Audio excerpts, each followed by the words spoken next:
What's the latest with Walker Howard? How do the Saints look heading into the season opener against the Arizona Cardinals? We'll answer those questions and a whole lot more here on the Louisiana Lunch Hour podcast.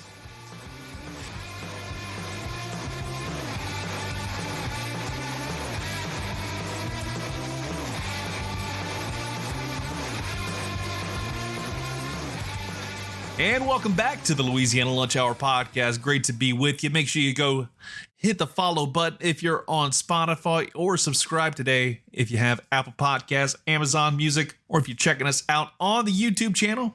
We thank you very much, and go ahead and hit that subscribe button if you will. And one of the things that we need to get into is, without a doubt, Saints-Cardinals, because I don't think we've talked nearly enough about week one, because it is a massive game, because I think it really is going to set the tone for what this season could be. And with me, I'm not very optimistic. Maybe it's the realist in me that is always kind of critical of what the Saints do. I'm not a hater in any form or fashion. I'm much more of a realist, especially when I see what this team has in 2025. So I'll say this. I think they aren't going to be able to handle Kyler Murray and this offense on Sunday at noon, which I didn't realize until yesterday afternoon before taping, is that this game was going to be on CBS. I was like, wait, what? A NFC game on CBS is cursed? Number one. Number two, a week one NFC game on CBS, and it's Saints-Cardinals is kind of throwing me for a loop. But I think this Cardinals team is going to be a lot better than they had been the last couple of years. And also the fact that you're playing Kyler Murray in week one before the new Call of Duty comes out, I got to be a little bit concerned at least. Again, they're going to be relying heavily on Marvin Harrison Jr., but I think they're going to be hitting Trey McBride, a lot in this game, especially with four defensive players. They were limited in practice on Wednesday. That includes key players like Alontae Taylor and Chase Young. Chase Young was ruled limited practice with a calf injury. Who knows how that's going to go? Because those lower leg injuries are always kind of dicey to see whether or not he is going to play on Sunday or not. I'm sure we'll find out more later this afternoon, and I'll give you some deets about that before Friday's pod drops. The only player that was listed out is Trevor Penning, same toe injury that sidelined him since the preseason. And again, I might be a Debbie Downer here, but based off of what I saw in the preseason, I'm not 100% sold on this team getting past Arizona with a win.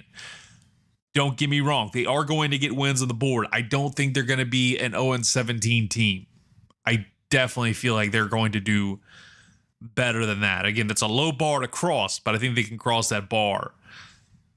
And I love what they're doing for this first game of the year. It's all gold everything. You'd think Goldmember bought the franchise and said, for one game only, we're just breaking out every single thing gold possible. Gold jerseys, the gold end zone for the first time since the Super Bowl season. I love that.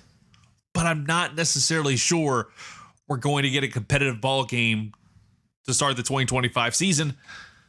And it'll be somewhat competitive. I think they'll keep it close, but I think eventually the wheels are going to fall off and we'll see the Saints team that we've seen since week 3 of last year. Because, again, I think last year was very much kind of a realization, hey, once you lose key offensive linemen, you are cooked. Now, Trevor Penning, I don't think he's a key offensive lineman player that you're going to rely on heavily to be that guy, because he hasn't shown that. He hasn't shown himself to be great, but he could be. He just has to really step it up, and I'm hoping he can do so as the season progresses, but I feel like more likely than not, he's going to miss out on week one. So then you've got to rely on your offensive line depth to actually get you across the line. And that O-line has been a big issue this preseason. I mean, when you lose guys like Will Clapp, he's out for the year. Other guys that got injured, Landon Young, he's still recovering from his injury. So you've got guys that are not necessarily 100% ready to go in a contest that you need them in, because I think this, again, it's going to set the tone for 2025. And I just have a feeling, and I'm sure it's mainly because they didn't exactly inspire me with hope during the offseason with how they drafted, didn't do much in free agency. And then the preseason just did not do anything for me. You know, you didn't make a decision on who the QB1 was until the Tuesday after the finale. When you made the final cuts for the 53-man roster, you finally decided to get off the pot and name your quarterback after everybody else had already done so. It's still mind-boggling to me. Then again, you did the same with the coaching search, but you wound up getting Kellen Moore. So what do I know? But the fact it took you so long to do so, and you had to choose between Spencer Rattler and Tyler Show, and Jake Haener, obviously, is the third guy, and he got put back on the active roster for some reason. It has to make you think, if you are a fan of this franchise, if you are bought in, you've got to be debating whether or not they believe fully in Spencer Rattler if it took you 3 preseason games and a couple days after to make that decision. And neither one of them really stood out when you go look back at the film that we've seen from Tyler Show and Spencer Rattler. Neither one of them really said anything. And again, I think when you saw Spencer Rattler play exclusively with the ones and Tyler's playing with the twos, you kind of knew that you were going to get Spencer Rattler being the QB1 at least for week 1. And I said it a couple weeks ago. I'll say it again. I don't think, unless Spencer Rattler balls out, and I hope he does, but if he doesn't ball out, I would not be surprised if the leash gets shorter for him by the time we get into mid-October, because then I think we see Tyler Shaw and this team will start to kind of say, hey, let's put this bad boy in the tank and try and get something out of this season that's going to be better than, let's say, a middle-of-the-road offensive lineman or a quarterback that we're not necessarily having that much faith in. Again, you know, I was seeing some of these way too early mock drafts. They're saying the Saints going with Lenore Sellers. I don't necessarily think you get him. I think if the Saints tank this year, if they go to top 5, I think if he's still available, you have to. And I mean have to go for one player only at quarterback, and that's Garrett Nussmeier. I don't think Arch Manning's going to be going to be the answer for this franchise based off of his play against Ohio State. And also, to be honest, when you go look at his stuff from high school, he wasn't a phenomenal QB.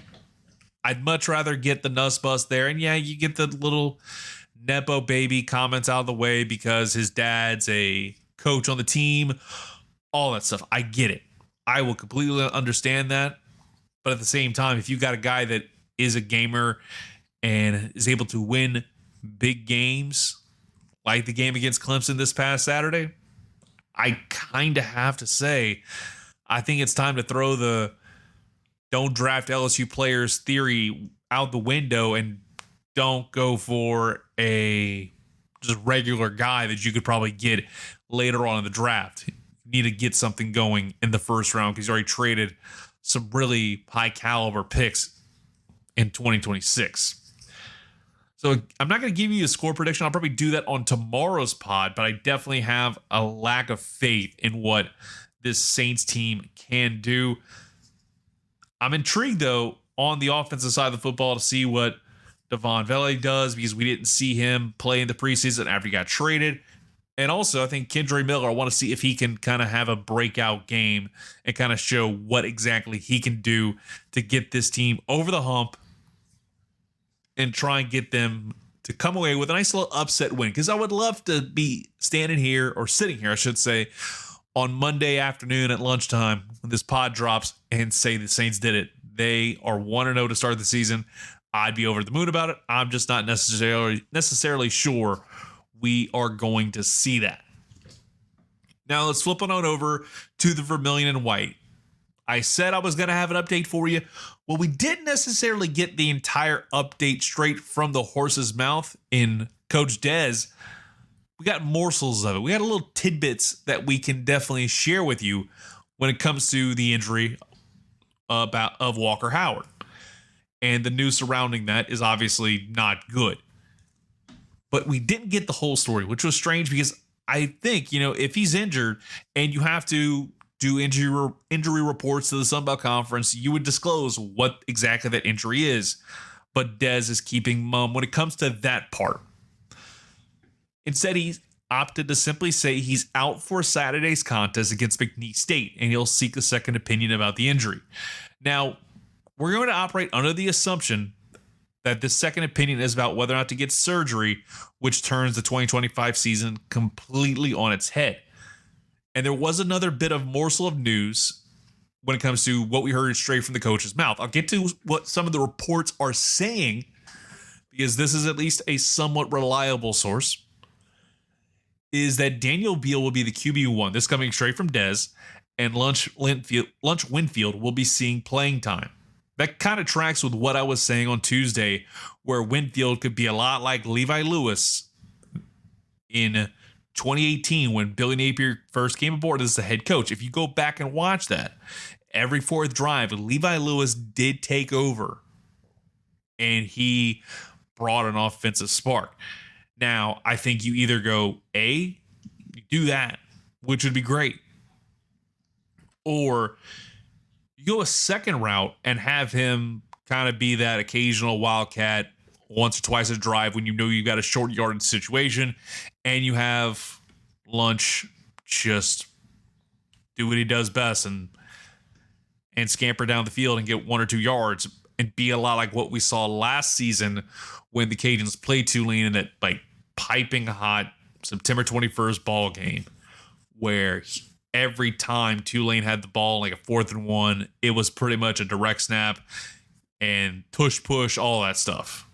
That was a game I think I'd rather forget for a lot of reasons, but that's one thing that stands out to me, and I feel like Lunch Winfield could be that guy at least in this game against McNeese and this season, depending on how long Walker Howard is out. And I'll be interested to see how it fits. It's clear, though, that it won't be a dual quarterback system. At least it's what it sounds like from what we heard during Coach Dez's time with the media on Wednesday. But I'll get to what the reports are saying now, because I'm willing to take this at face value because it is from a reliable source, LouisianaSports.net.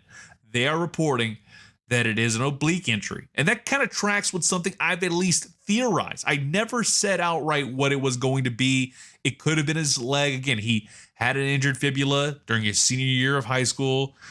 He didn't look like he grabbed his knee, but whenever he made that throw, he immediately went down. So I kind of thought maybe he pulled a muscle there in his oblique. When I watch back the play in question, if you go watch it, it definitely feels like that was at least one thing I theorized on. And they also mentioned that he's headed to Birmingham to see a specialist. Now, whether or not that's James Andrews for that second opinion is anybody's guess. And I'll leave that at that. I'm not going to speculate any further on who he's going to go see for this second opinion, whether or not he's going to have surgery or how he needs to rehab it properly. Because, and I'm no doctor by any means. I didn't take any fly-by-night courses. I just talk about sports radio and also oversee a radio station in Lafayette called KRVS. I do know the history of oblique injuries based off of what happened with Drew Brees in 2014. I feel like people forget about that, is that when the Saints had that kind of fall off that was very noticeable, but it wasn't a complete fall off because they did what the Saints have done for the last 10, 15 years.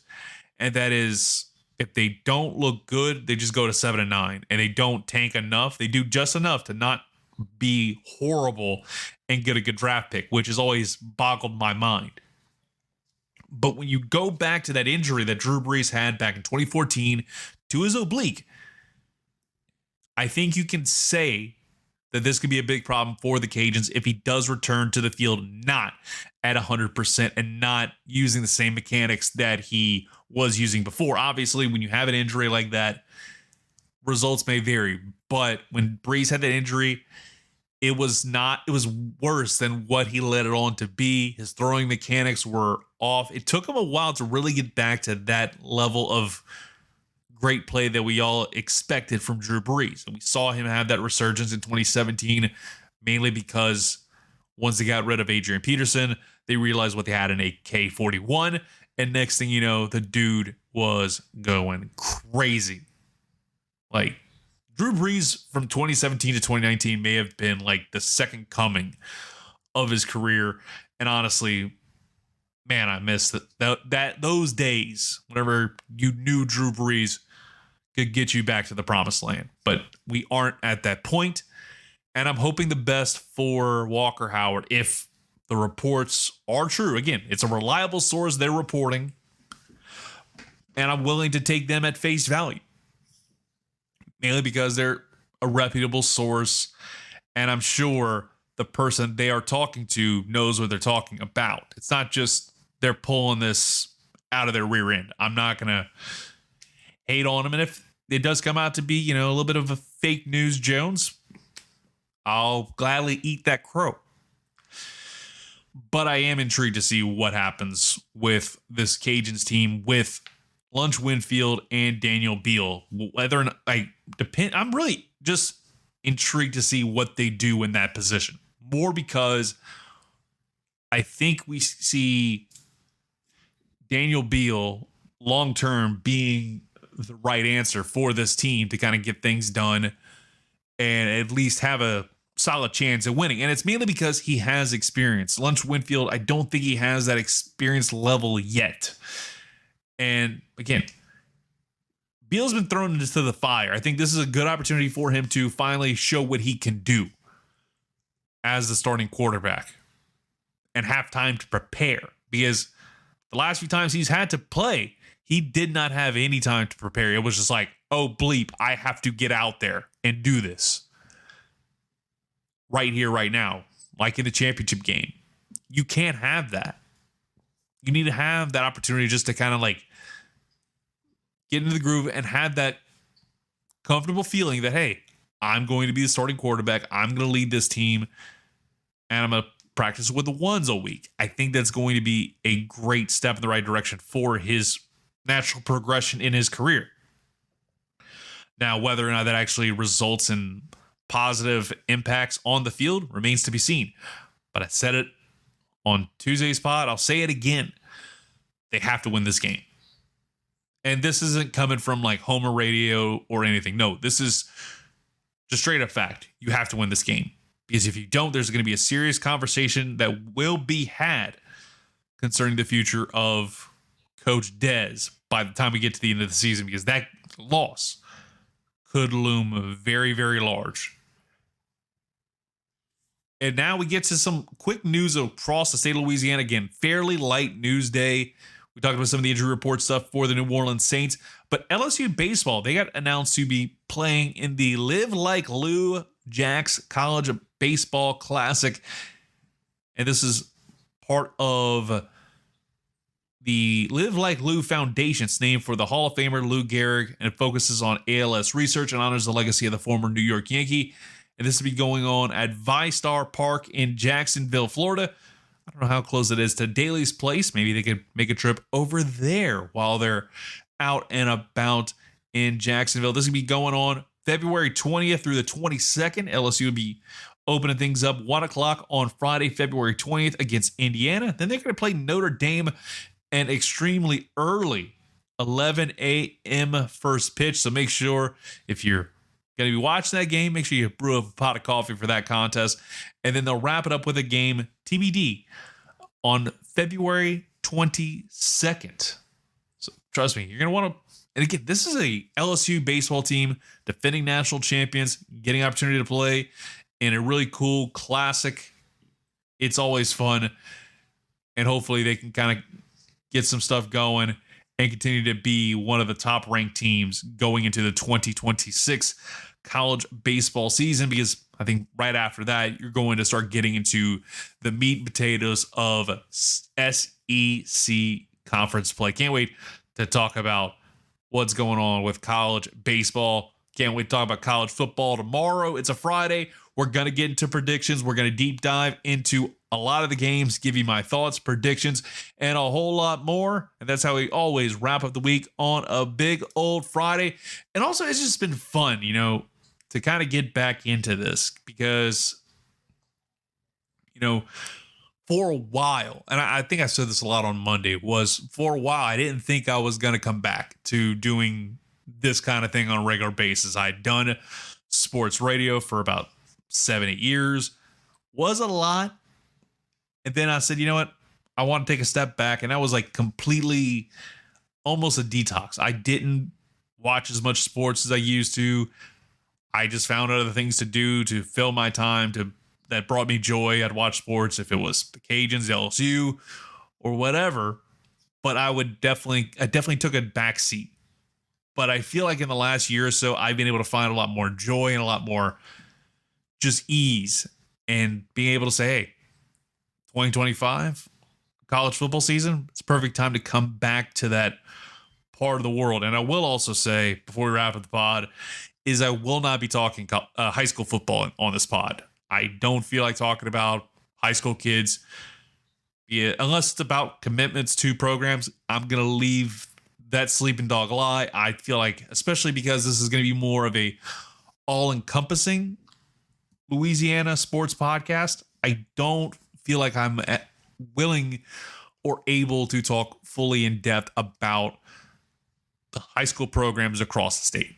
If something big breaking happens, absolutely, I'm going to talk about it, but it's going to be kept to a minimum. I would love to do that eventually, but not right now. I want to kind of build this thing, and I'm hoping you are going to be along for the journey with me as we kind of proceed to grow this product. And I'm so grateful to have you with me along for the ride. If you haven't already, go ahead and follow us out on Spotify, on social media as well. Just search Louisiana Lunch Hour. On X, for what it's worth, it's at LA Lunch Hour, mainly because they only allow so many characters for a username. Go figure. That said, you can check us out on Apple Podcasts, Spotify, Amazon Music, damn near anywhere that you can get your podcast. We're over there. We're on YouTube as well. And I'll get on out of here. Catch it tomorrow for a Friday fun-filled football prediction edition of the Louisiana Lunch Hour.